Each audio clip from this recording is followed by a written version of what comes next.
نحمدہ ونصلی ونسلم علی رسول الکریم اما بعد فاعوذ باللہ من الشیطان الرجیم بسم اللہ الرحمن الرحیم۔ مولوی سید سلیمان ندوی کے متعلق کچھ لوگوں کا یہ موقف سامنے آ رہا ہے کہ ان کا معاملہ اب اللہ کے پاس چلا گیا ہے، ان کے متعلق بات نہیں کرنی چاہیے، اور کہتے ہیں جو بھی فوت ہو گیا بس اس کا معاملہ اللہ کے پاس چلا گیا، بات نہیں ہونی چاہیے۔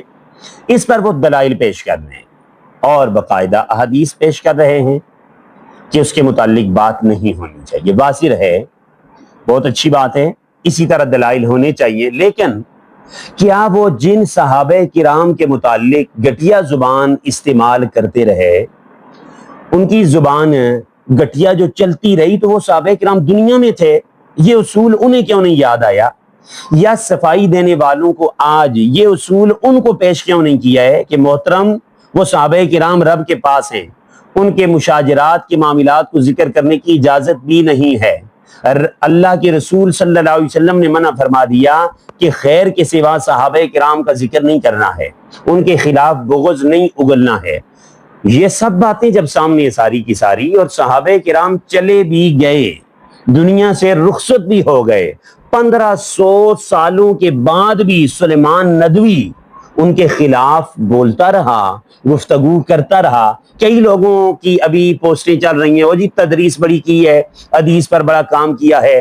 کئی لوگوں کے استاد ہیں، استادی کے اصول بھی سن لیجئے۔ استاد وہ معتبر ہے جب تک جمہور اہل سنت والجماعت کے عقائد پر ہو۔ جب استاد جمہور اہل سنت کو چھوڑ دے، صحابہ کو چھوڑ دے، اہل بیت کو چھوڑ دے، یا کوئی بھی اتفاقی نظریہ چھوڑ دے، اس کی استادی ختم ہو جاتی ہے۔ انہوں نے جو کام کیا اپنے مقام پر، وہ بلعام بن بعورہ نے تھوڑا کام کیا، تھوڑا رب تعالیٰ کو راضی کیا، لیکن جب آخر میں ایک بد دعا دی موسیٰ علیہ السلام کو، تو قرآن نے اس کے متعلق کیا کہا ہے کہ اس کی مثال کتے کی سی مثال ہے کہ اگر اس پر بوجھ لا دو پھر بھی ہانپتا ہے، اور اتار دو پھر بھی ہانپتا ہے۔ بلعام بن بعورہ کی مثال اور سلیمان ندوی کی مثال بالکل برابر ہے، دونوں ایک جیسے ہیں، صرف فرق وقت میں ہے۔ ایک بھائی بہت پہلے آیا، دوسرا بہت بعد میں آیا۔ تو جن حضرات کو یہ باتیں یاد ہے کہ مرنے کے بعد نہیں کہنی چاہیے، یہ پیارے حضرات سلیمان ندوی کو کہتے کہ صحابہ کے جانے کے بعد ان پر زبان نہ کھول، وہ چلے گئے ہیں، ان کا معاملہ رب کے پاس ہے، پھر رب نے ان کو جنت کا سرٹیفکیٹ دے دیا ہے، ادھر کبھی بھی یاد دہانی نہیں کروائی ہے۔ اور سلیمان ندوی کو آپ کو اتنا عزیز ہے کہ ابھی یاد آ گیا۔ سچ بات یہی ہے، جو صحابہ کرام کے خلاف، جمہور اہل سنت کے خلاف بولے گا، وہ عبرت بن کے مرے گا۔